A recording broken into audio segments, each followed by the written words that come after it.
Where even is gender inequality in today's world? Developing countries? Surely not in a developed country like the United States, right? Yet, gender inequality is deeply rooted in society and in the data that we use to power our world. We use data for making medical diagnoses, building safer car designs, creating products that we use in our day-to-day lives. This data is now being widely used by tools like artificial intelligence, and AI's role in society is only beginning. On a surface level, we are making increasingly more accurate predictions.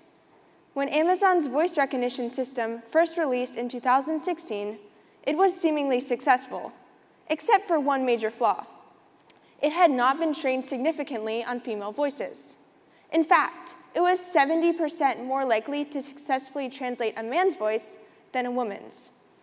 While this flaw was addressed in the redesign of the system, similar shortcomings are present throughout technologies.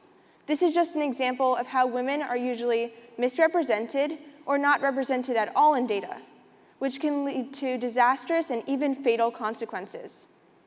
This lack of accuracy severely affects 50% of the world's population, but we often don't notice it because we are so used to everything being designed off of the standard male body. Undeniably, data inequality is present throughout society, and we can work towards achieving equity by acknowledging its presence.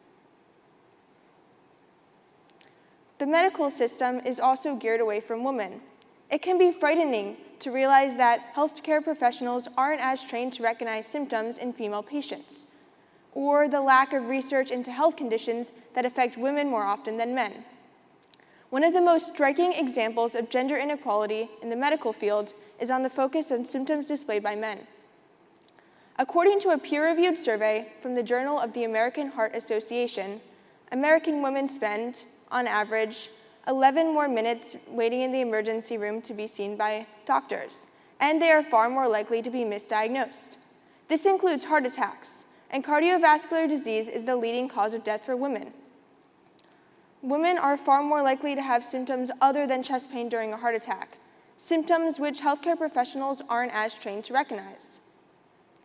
Women are also far more likely to be misdiagnosed in other areas besides physical health. This includes conditions like ADHD and autism, which were rarely considered as diagnoses for women in the past. According to Columbia University, 3 out of 4 trials don't distinguish data based on genders, not accounting for significant physiological differences between men and women. This means some medications might function differently or incorrectly for women just because there hasn't been adequate testing on both genders. It's time for the medical field to start recognizing women in the data that they use. The workforce is also geared away towards women too.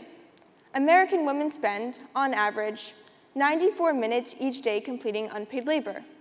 This includes grocery shopping, child and elder care, and other household chores, which are all time-consuming and unpaid tasks.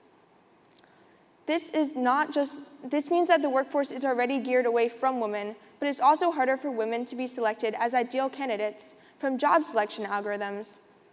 These algorithms, such as Amazon's failed 2016 version, actually downgrade resumes that have language women are more likely to use. For example, the algorithm favors stronger words, like executed, and actually downgrades the word women itself.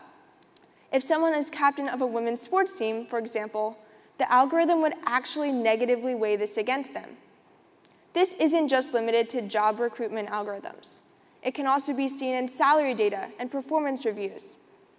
And these are biased because historic data isn't often taken into account, and humans are the people who input the data, meaning there's usually bias. It's time for job recruitment systems and the workplace to start recognizing women in the data that they use. Consumer products have also been designed without women in mind. Take, for example, the design of cars. For years, only a standard male dummy was used in car testing, ranging from the size of the seat to the position of the seatbelt. When a female crash test dummy is used, it's generally just a scaled-down version of the male dummy, and isn't tested in the driver's seat, just the passenger seat. Women are 47% more likely to be severely injured, 71% more likely to be moderately injured, and 17% more likely to be fatally injured in a car crash. They are 3 times more likely to be injured by whiplash as well. This doesn't even account for pregnant women who can become seriously injured while in a car seat that's not built to accommodate them. The failure to recognize female bodies isn't just limited to the design of cars. Facial recognition systems, for example, actually perform far worse on women's faces than men's faces, just because there hasn't been equal testing on both genders. It's time for consumer products to step up and start accommodating female bodies. So, data isn't accurate, but what can we even do about it? This may seem like an unconquerable barrier in the mission for gender equality, but acknowledging bias is the first way to reduce it. We need to take steps to realize the gender discrepancies in data and begin to address them. There shouldn't be disproportionate treatment of women in the healthcare system or in any aspect of society because it goes against the very progress and accuracy that data represents. As said by British politician Justine Greening, no country can truly develop if half its population is left behind. By accounting for a diverse set of perspectives that includes women, we can work towards eliminating gender bias in data and creating a more equitable society. Thank you.